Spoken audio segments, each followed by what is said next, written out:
Welcome to the Oaks Podcast. I'm your host, Travis Hall, alongside my wife and co-host, Ingrid. On this podcast, we talk about all things real estate, entrepreneurship, business, faith, family, you name it, we talk about it, and how we do it all as an equally yoked husband and wife team. We are glad you're here. Thanks for listening. Enjoy this week's episode. Welcome to the Yoked Podcast. I am Ingrid. I am your host, and I'm absent Travis today, but that is because I'm interviewing my friend, stager, and just wonderful woman, Tess King. Hi, Tess. Hi. Thank you for having me. Thank you. Honestly, I've been trying to get Tess to come on the podcast for months now because she has so many skills to share as a stager and a designer, but also is in partnerships, has been in different variations of partnerships in the staging company, obviously running the staging company Key & Co. now with your husband. You've had iterations of vendors that have helped. So you've been in and around a lot of partnerships in the staging world. And then obviously homeschool your kids, Ranger and Scout. Remind me the dog's name? Herbie. We didn't have to choose Herbie. He's Herb a lot. Yes. And wife to Dusty, who works for South Metro Fire, or okay. Yep. So I think I covered it all, but just like short version of, how you got into design and staging and kind of became a business owner. Yeah, I'll try to keep it super short. I was actually going into dental hygiene. I didn't know that. Yes, and we lived in Texas for a short time. We literally got home from our honeymoon and moved to Texas pretty much. And for my husband's job, he was not a firefighter then. It was oil. And so anyway, we're down there and I was really bored. It was extremely small town Texas. It was a very big culture shock to go from Denver to Beeville, Texas. Yeah. And so anyway, I started dental hygiene school or school for it. And then on the side, I was doing an online design module as well, because I just knew that was something that piqued my interest. And we didn't have kids then, so I was able to do it. And anyway, was doing that. Fast forward to about a year and a half, and we moved back home to Colorado to be with family. And I was dental assisting. And I found out that I still hate blood and needles. And that's kind of, that's not the way you have to go for dental hygiene, but obviously it's in that field. And yeah. Anyway, I had surgery that I was assisting on and just realized I don't think that this is for me. And I believe it was in that same week that the ladies at Nap and Isabel reached out and they just said, hey, we have this big install in the mountains. Are you interested in helping? And I was like, oh my gosh, that sounds amazing. Yes. And it was the best day ever. Like it just was such a blast. It was very long. It's not as glamorous as I think what people think it is. Yes. It's a lot of work. It's a lot of physical work. It is. And you're like dusting stuff and making sure stuff's clean and like clean. Yes. You're moving furniture and then you're removing it again. Yeah. Oh, all the time. And accessories all the time, changing everything. And so anyway, they were super sweet and kept me on as a designer, intern or assistant, and stuck with them for a few years. And then we had babies and kind of stepped back from that, obviously, because that's just been my number one, to be mom. And COVID hit and I had really little ones and I loved that. That's, like I said, always been number one. But I also was like, I think I have more brain space for something else. I think I'm going to lose my mind if I don't try something else. And then I believe it was like January of 21 that my cousin Holly approached me saying that her real estate agent friend was selling her staging inventory. And the clientele really is what we gained from purchasing that. And so Holly and I went in on it together. And I had asked several people their opinion on if we should purchase or not. And every single one of them said, no, don't do it. And really? Yeah. And I wonder why.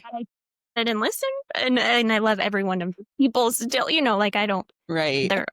They're still, obviously, they're the best. But it just was like, okay, I'm still ready and I feel like I can do it. And of course, there's been lots of learning curves and hard things. And we ended up buying Holly out of her half a few years ago. And that's when Dusty and I officially were like joining teams, not just in marriage and in business. So Yeah. And yeah, honestly, sorry. it's fun. Oh, it's like being in business with your spouse is not for everybody, but it also can be really fun. Really fun. And especially when you overlap in everything. I mean, it just is, we love it. We've always been in business together, but it's not for everybody. Dusty, he does more like contracts and some of the business operations, and you're out there just being creative. Yes. Yep. Okay. Exactly. I am the sailboat. He's the anchor, which is great. Yes. We bounce each other out on that a lot.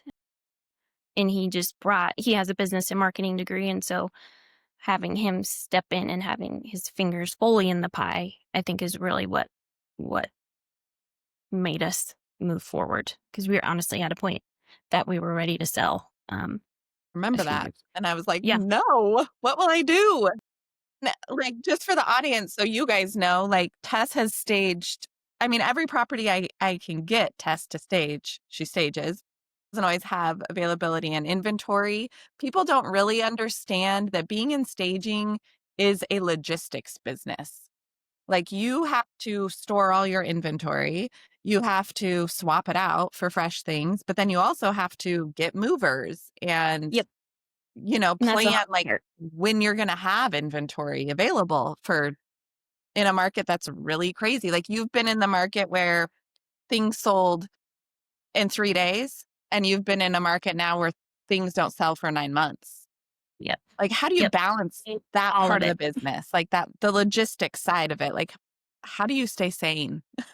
It's so much communication with the sellers, or the agents, obviously, or all three. And I try to over communicate, because if I don't, there's a lot of missteps or things like that. And those are the things that make me uncomfortable, is having those conversations of like, I need a deadline because I need to know, where my inventory is going or if it's being extended, and so lots of that. Obviously, the contract helps a lot as well. So just putting those things into place was very important, for sure. Yeah.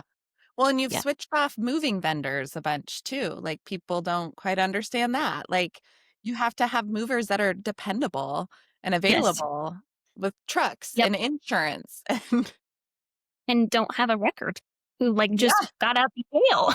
yeah. Also um, that. That's a that's plus yeah, that's because great. they're in We and out of people's homes. Yeah, I mean, it's really yeah, important.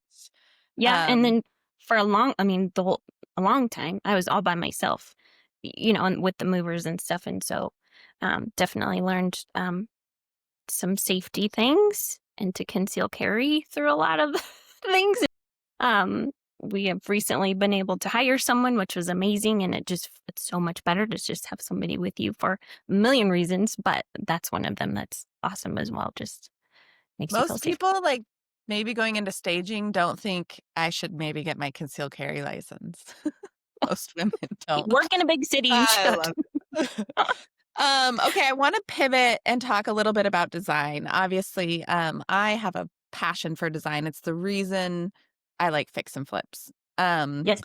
and I always try to do fun things in the fix and flips, not put out, that kind of vanilla product, but tile and wallpaper, all the fun things. Like, that's the part of the job where I'm like, this is keeps me alive.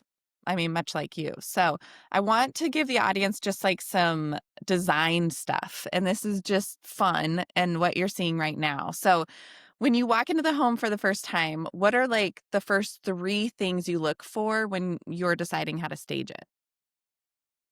Paint is probably number one. Like It can be colors actually on the wall, like what's on the wall. Okay. exactly. I will if there are some wild paint colors, I will highly suggest getting that a little bit more neutral in the main spaces, specifically bedrooms. Yes. Sometimes you just have to let it go, sometimes depending on the client. So paint is huge. And I mean, base and case is important. Don't forget that in painting as well. Getting things touched up and stuff. You need to show ownership of your home and that you took good care of it. Flooring is huge. Is it in good shape? And how many types of flooring do I need to deal with? And how many do I need to cover up? Just how many rugs do I need to bring? And then just layout. Obviously, Okay. that's a big one. I think that can be a really big puzzle, especially in, the older Denver bungalows and stuff where there's Sure. some funny nooks and crannies in those homes. And so that's Yes. a fun little mental game that I have for a little bit And before the stage. you've done a few things, for clients of ours or in properties that we've had staged where I was like, oh my gosh, I never even thought about it. One of them was pulling like a couch off of the wall, like 3 or 4 feet. Cause I think Mm, everybody likes to push their couch against a wall, like the back of it. And you pulled it out, and it was like a life changing moment. I was like, this is incredible. Look at what she did. but yes, don't push your furniture against the walls. That's such a normal thing but Yeah. text me if you have layout questions. Yeah. I Well, will help what with are layout. some of like those other like I'm sure you've seen lots of people try to DIY their own staging. You recently added like an edit product, which I loved because we do have, clients sometimes who are halfway between a move. And so you can come in and kind of piecemeal and freshen just like living, dining, kitchen. But what are some of those like biggest mistakes you see when people try to DIY their staging? I think the first thing that is frustrating, mostly because I feel bad. People will go and purchase things to stage their house with before I'm even there. And I wish that they would wait. And so that I could kind of go like rug size. That is one of my biggest pet peeves is getting a rug size right. Most people go Way too extremely, small because extremely they're small. cheaper. Yes, and I understand that. I totally understand. We had one client and they were listing at 1.3 and huge living room, open concept, and they had a sectional and they got a 4x6 rug to go in. And it was just like, oh my God, like they gave it like a tongue. That's what I thought of. Like, and they had it sticking out. Anyway, it just was like, and so you have to have those hard conversations too of like, this isn't going to work for this price point. Um, so that's one of them. Rug size is huge. And that is by Rug far size. Yes. my biggest And pet like peeve. purchasing, yeah, your own stuff. Because so one of the things I love about your staging is that it's really unique.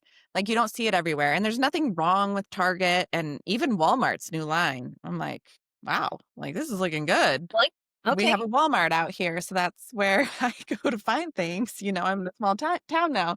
But Yeah. I feel like your art and stuff is always unique. What are some of like the places that you shop that you would say, here's where I go for art, here's where I go for textiles, and here's where I go for furniture? Yeah. I feel like I have a big difference anywhere from Facebook Marketplace, or we have a really fun vintage like antique store here in town to I get some CB2 things so it's a wide range of those things for art. That is one thing that I feel like really stands out for staging.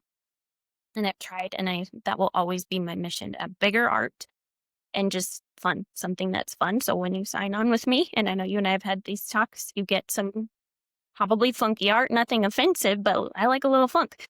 So, Love the funk. um, so I truly do change out art for about every single stage. I'll get it printed. Etsy is what I go to 100% of the time for that. Physically changing out for every stage because I I think it love it. matters. So, and it's really fun for me. That's one that art is up my alley. So that's a Right. blast. How do you stay on top of design trends? Like when you're looking for art and we'll talk about how more trends later in the conversation, but I'm just curious like what magazines are you reading or like where do you go to find out like what the design industry is doing?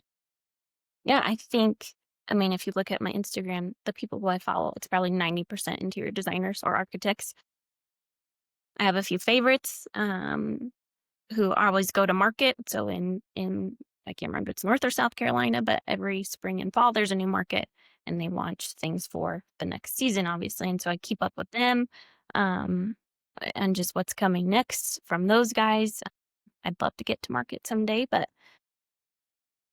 think it's a lot of that, just a lot of following. I also go back to the classics though, and that's really how Nap and Isabel trained me, was to stick Okay. with the classics for a reason. That there's a reason for it, because Yeah. they're tried and true and beautiful. And so Yeah.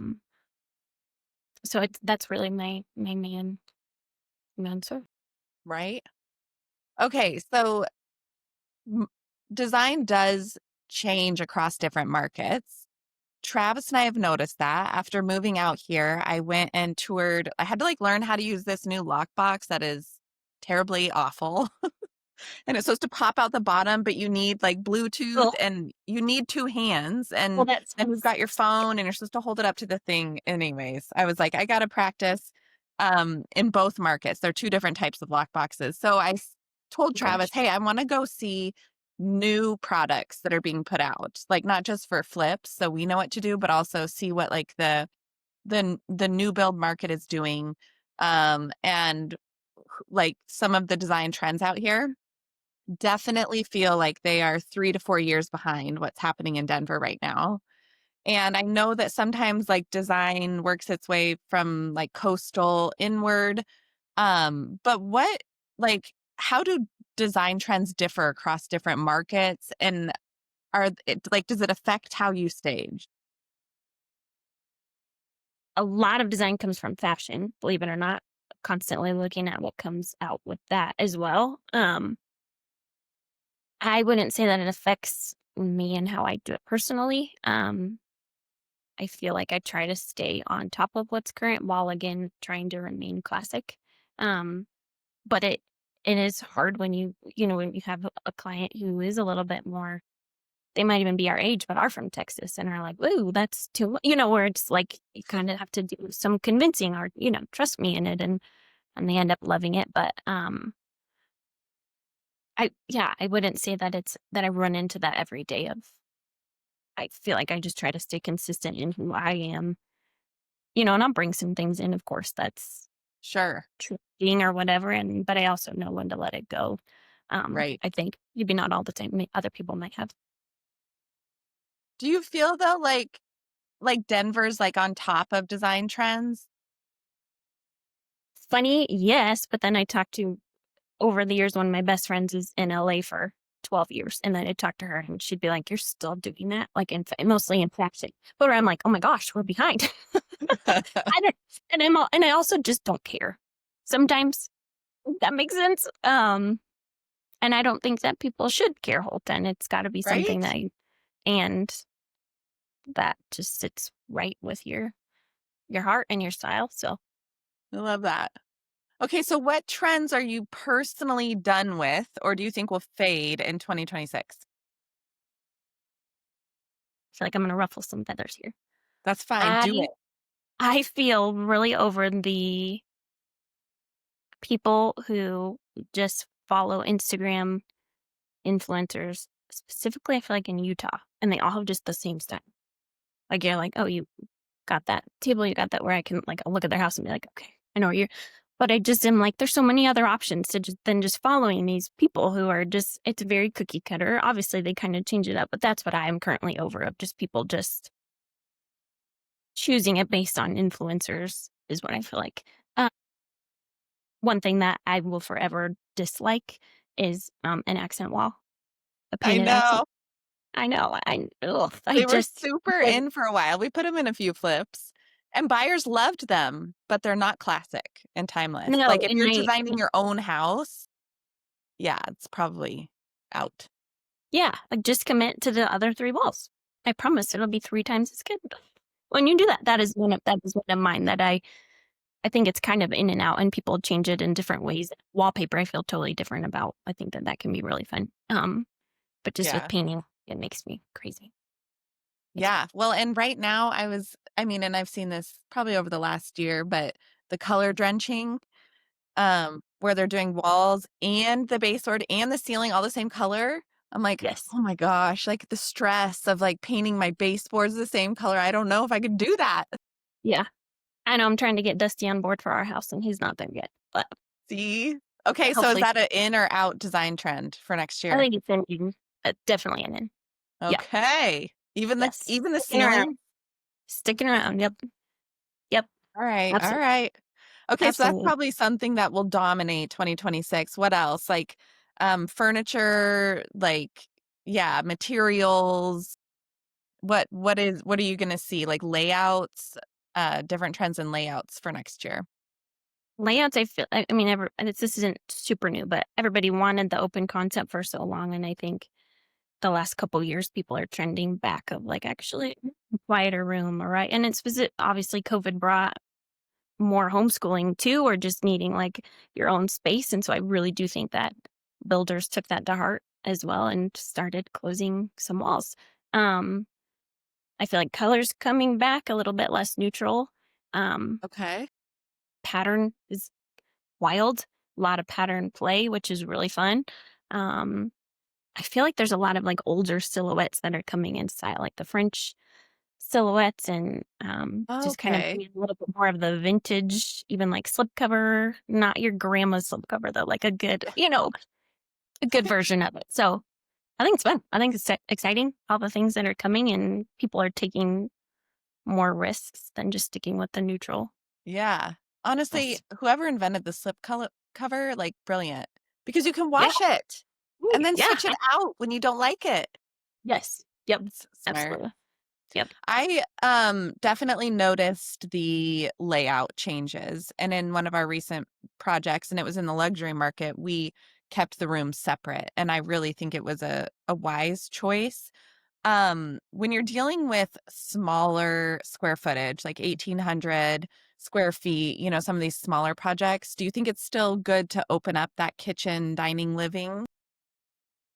I think that's super specific to how it's built. Like I said, some Denver homes were so wacky that it's like, this doesn't make any sense, So if it's something that makes total sense that eliminates kind of a problem for buyers, then I think do it. But I think especially our generation, I feel like millennials are kind of gravitating toward that. Like I feel like the older generations are wanting the really modern homes, and then our generation is like, actually, I'm going to stay here in the, like the Yeah, cottagey I would feel. And agree. More yeah, traditional. Yeah. Okay, yeah, fascinating. What yeah. about like design choices that you would say, I want to do this in my house, but I would never recommend it for resale?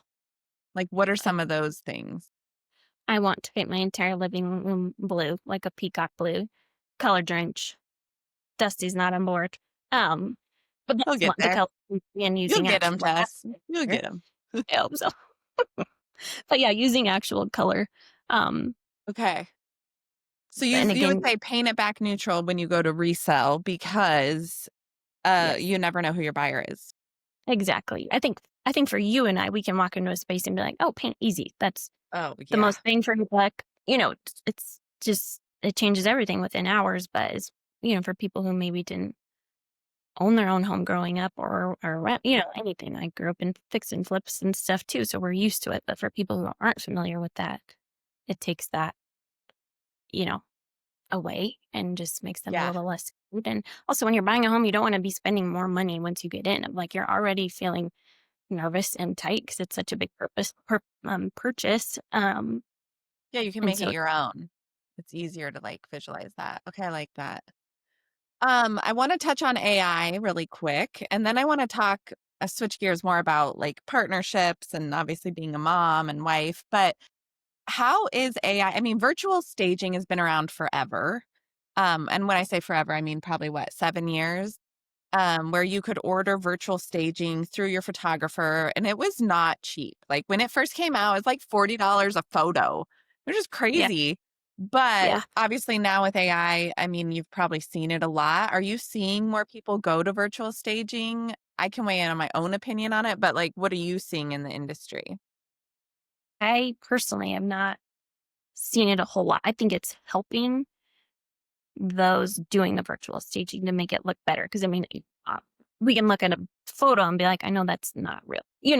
Also, you want the buyer to be able to feel it when you walk in the home. And so to me, it's a detriment of, wait a minute, especially if you do throw them off and they think it's going to be furnished and then they come in and they're like, wait a minute, I don't know what to do with this. I just can't, no agent that I've worked with has ever done virtual staging. It's all, or even what I've in any of their listings or whatever, if I'm familiar with them, I've never seen it done. Yeah. So, I mean, so virtual staging can be great. I recommend all of our clients who have rentals do it. If they can't get pictures mhm, done, like you're not going totally. to stage just for photos for a rental. But I always recommend it for that. But for me, it is 100% how you feel when you walk in the house. And if Exactly. you see all these beautiful pictures online and you're expecting this home with Yeah. furniture and then you walk in and it's empty, that's hard to Yeah. overcome as a buyer. Yeah. Yes, absolutely. Like I said, I think it's great. It really has, I think, mm, been less, just AI has helped in making it look more real for sure. So I Yes. think that's Yeah. a huge benefit to it. Yeah. Yeah. Yeah. But I wouldn't say it's affected Okay. any realm, Yeah, I was right? curious. Which is nice. I guess. Um, okay, let's switch gears. I want to talk a little bit about partnerships. Obviously, our podcast is a lot about partnerships. You've been in a variety of them, and I'm always amazed at the logistics of a staging company. Like, how do you divide the roles? Like, either with you and Dusty now, or when you and Holly owned the company together. Like, how does that get parceled out? Yeah. I think specifically with Holly and I think we didn't really know what we were doing, to be honest. Like, of course, I had the design side. Staging is different. Obviously, you could like mix. Um, but I would say we could have done it better. And trying to talk through things, also like things like the Enneagram, personality Yeah. things. And that book is it Who Not How? Um, Yes. and just Best. realizing, I think in the last we read that book, or I did, and just realizing that it's okay that I hate computer systems and billing, and that's just not, so to be able to find somebody who enjoys it, or is maybe doesn't, but like Dusty, he's good with it, he's totally fine to do all those things. I absolutely hate it, and I lose sleep over, and lose sleep over those things. And so I think personality things help a lot. Obviously, when you are married to the person, you work well together and what their strengths are, and that's been super helpful. um but it's just a lot of learning and growing and messing up Yeah. too. And You know? communication. I mean, Yeah, truly, like, I think when you're a budding business owner, you worry about ruffling feathers and you feel like so much rides on making sure everyone's happy.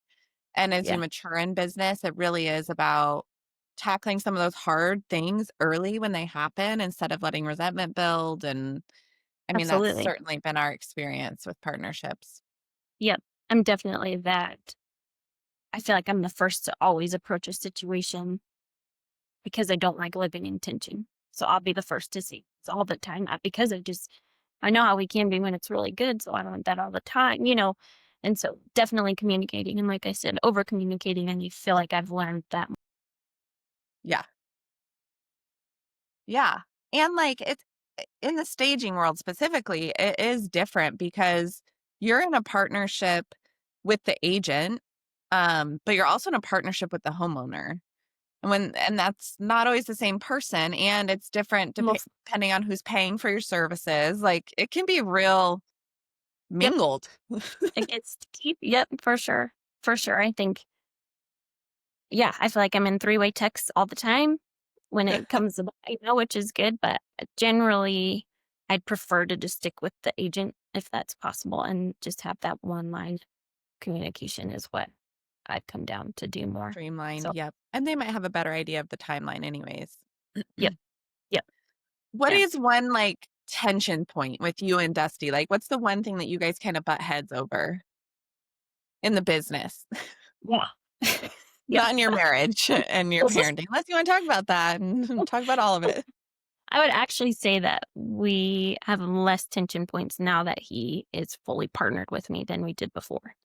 Because I think having his fingers in the pie all the time has just helped a lot. Whereas, of course, I was, and he's my husband, so he was kind of in it, but not, he didn't see all the parts of it. And so him jumping in with me has been awesome. And so less tension. And I think because he has his degree in business and marketing, he was good about being like, well, what about this? What about this? And I was like, I don't know, when we first started, of just, I don't know what I'm doing. I'm just, I'm just doing it. And so that's been really, it's better. Just, just being Yeah. together. Yeah. I mean, honestly, Can I say that. hadn't thought about that, but it makes a lot of sense that now that it would be like if you did like take your wife to work day, like you would so fully understand what Dusty Yeah. does and his daily, Yes. Yep. like you brought him into Absolutely. that world and he's like, oh, this is the physical demand of staging. Like Yeah. probably. Sometimes it's like just the logistics of it, like you said, of like people don't understand down to the last vase, how many details go in, like just, and it's obviously creative brains and we're up. Obviously, you prep before a stage, but I mean, I'm writing notes at 2 a.m. the day, the night before the stage, just like something that this will be cool or whatever, just the creative side. And so, yeah, for him to see not only the creative side but the business side is and take that over has been awesome. Yeah. It's been yeah.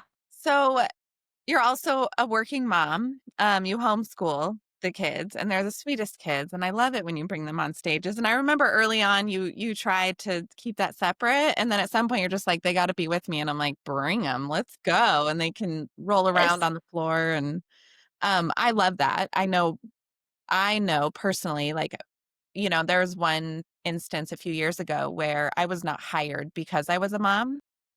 The client didn't think I'd be able to serve them at a high level and their demands. And honestly, like, I mean, that's probably not a client I want anyways. But Yep. like when you are a mom and you're an entrepreneur, like what are your non-negotiables where you're like, this is whether it's something how you structure your day, something you refuse to sacrifice. What does that look like for you balancing those? Yeah. I mean, I think you nailed it. I'm just one that's probably not my client anyway. If they don't want to have kiddos, and generally they're not with me, but for pre-plans, I bring them with me pretty often. So that kind of helps rule that out.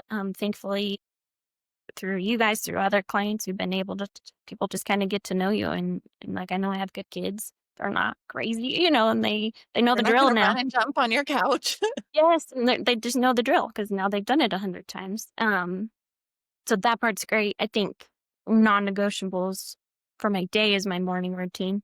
My sister was just making fun of me yesterday because I am adamant about my morning routine. I'm Does a that little bit look like? crazy. What do you do in the morning? Um, Up super early to get to the gym. I'm usually up by 4:30 and then home by 6 from the gym. And I try to get things done before anybody's awake and get my quiet time in. And um, Dusty usually comes home or comes down, and he kind of starts his quiet time as well. And we have a little chat. And then Ranger's usually up early. And so we get started on school pretty early. But if I don't have that done, then and if I know the day before that it's not going to happen, I get a little like anxious. Yeah.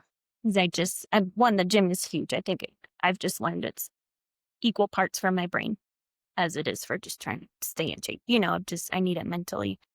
And getting out of bed with an alarm clock is good for me where I'm not laying in bed and just overthinking things or thinking too Yeah. much about the day. I'm like, it's really been what I need to just get up, get out and, not think really. And that's what it comes to. And then again, don't have to think at the gym and then come up and get the day started. And like I said, with a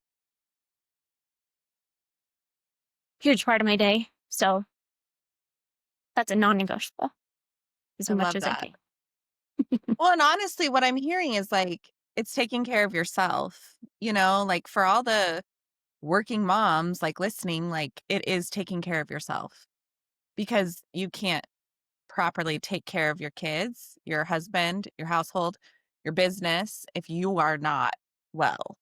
Yeah. Yeah. And like I said, especially mentally, Yeah. and especially with homeschooling, if I'm in a bad mood or whatever, it doesn't go as well as it could. And I want it to go the best it can. So, um, yeah, I think you're absolutely right. I guess I didn't put it in those words, but But yeah, I mean, that's what you're doing and yeah, modeling. So let's talk about that. Like what I love bringing kids along in the business and our kids help clean our Airbnb here now and they understand like these reviews matter. I'm not going in and cleaning things after them. I'm also not letting them clean like toilets for a Yeah. guest. Not yet. But like, what do you think the kids are learning from watching you work and balance being a mom and a wife as well as homeschooling them? Like, what do you think some of those lessons are? I mean, we have them do work too. Like a lot of times bring in bins in and stuff from stages, or they'll come and de-stage with me, and their job is to get all the pillows and bags and stuff like that. And so, um, we care about showing them hard work for sure, but also, I think just having open hands to what God's plan is of like, if God wants us to be done, then we'll be done, if that's what it is. And, um, I, I think I struggle sometimes with them thinking that like that this is their view of Yes, me. That's, I'd say, a struggle of mine, that for I don't want them sure. to look. They don't understand you're working. No. And it's hard. And so, we've literally had to have a place in our home where we put our phones away and just are like, and we stink at it every day. I fail every day because I grab, and get back out. And anyway, so it's a battle, I'd say, but I hope it, in the long run, they see that you and your spouse can work together. That hard work is important, and treating others the way you want to be treated is very important. And like you said, communication is really big in all areas of life. Yeah. So I'm sure What, there's more to go through than that, but right. those, I mean, I share that with the phone and I catch myself saying to them, mommy has to do a quick work thing, like, yep, because so much of our yes, business and is communicating. I mean, I am texting constantly with clients. I will say, so out here, when you submit a file for compliance in the state of Idaho, you have to include all of your client communication. And I was which is, like, oh my gosh, like I can't imagine doing that. Like the text strings and the emails, but then also like voicemail, like holy cow. And interest. I know, isn't that weird? Yeah, I haven't submitted a file yet, but I'm like, ugh, okay, how are we going to do this? Probably a lot yeah, more calls.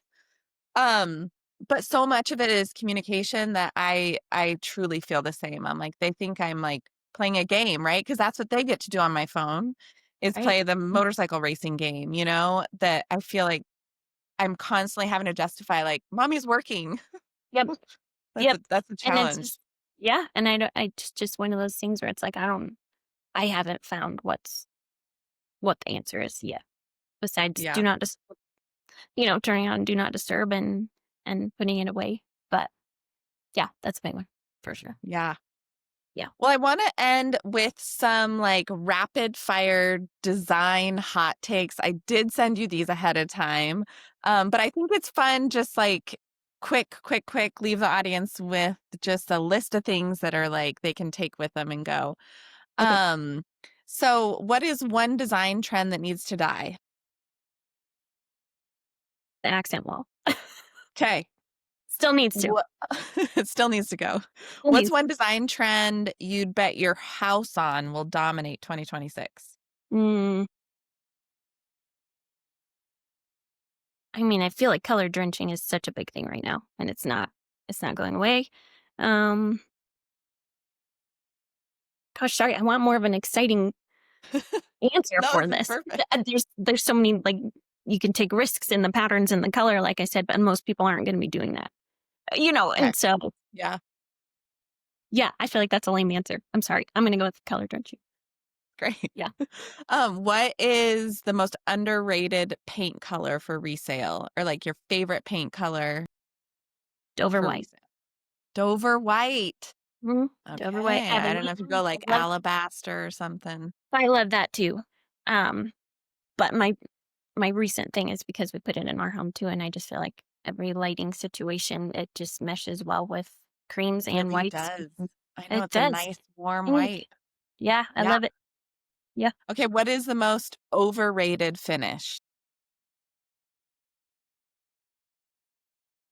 This is hard because I feel like certain things look really good in certain places. Of course, I hate the yellow golds when it comes to metals, yellow golds. Um, I don't want to say that I'm sick of the white oak, but it's just been overdone. I still think it's beautiful, but when you have white oak floors and white oak furniture and, like I'm kind of over that vibe. Um, those are my two. Okay. What is one thing every seller should remove from their home before they sell it? I mean, bad paint colors. I feel like I beat paint to a pulp. It's just so important. It changes everything. Brightening up. Um, if you can get, smells out, those are a really big deal, which Yes. I'd say those are my two things. Yeah. What about Well, one thing every seller should add to their house to sell it? I mean, if this is my perfect world, I would say basing case where you remove the tiny baseboards and trim work and you really up your game on that to like a 5 to 7 inch. Okay, even Like, 7. I was like, are we doing 5-inch? What are we doing? 7. bigger go home. Yeah, I love it. It's usable, and it really, Yeah. it changes everything. So paint and basin case. Yes. And to the Yeah. cleaning and smells, I will say, and I've told sellers this, I'm like, listen, I have a list of things, in priority level that you should do. Obviously paint, huge for me, getting carpets cleaned. But if they don't have a budget to do any of that, I am like, you clean it and then you clean it again and then you clean it again and you clean it again. Like it is having a clean home. It's free. So I mean, you're using your time to do it, but 100% always worth it. Always get a return on cleaning every single little thing, absolutely. wiping walls, like all of it. So Yep. I'd say that's awesome. well as well. Well, thank you, Tess. This was fun. Thank I you. really appreciate it. I love having these conversations with professionals in the industry, but obviously you bring a totally different perspective and you're in business with Dusty, and so we've got a lot of overlap. But um okay, I want to leave with just a few things. So, what is like one piece of advice for an aspiring designer or stager, like someone who isn't sure about starting the business, or even somebody who's in a business but not sure about getting into a business with their spouse? Like, what's one just piece of advice you have? I feel like I have this conversation a lot with sweet girls, really, who reach out on Instagram often, which is hilarious. But everybody's so set on going to school and having a degree. Obviously, I don't have a full degree in design, and honestly, most designers don't. And so, don't be afraid to start just because you don't have the degree. If you have the eye, then just start. And Instagram makes it so easy now too. Yeah. Social media changes everything. So I think just start. Okay, I love that. What Yeah. about one or where can the audience find you? Let's talk about that. You're at Key & Co Yep. on social. You can go. Well, so my Instagram is Tess Michelle King, just my name, and then our website is Key and Co Staging. Okay, Yeah. I love it. Are you still Yeah. running the shop where you're selling the stuff that It was I just love another that, it was just another thing on my list. right? I'm trying to figure out honestly how to do like an inventory sale or something, have some kind of a party mixed with a sale because we Oh, just that's a needed. good idea. Dang, Yeah. that'd be fun. Yeah. That's a good Trying to idea. figure out. Yeah. And then finally, like, what are you yoked to?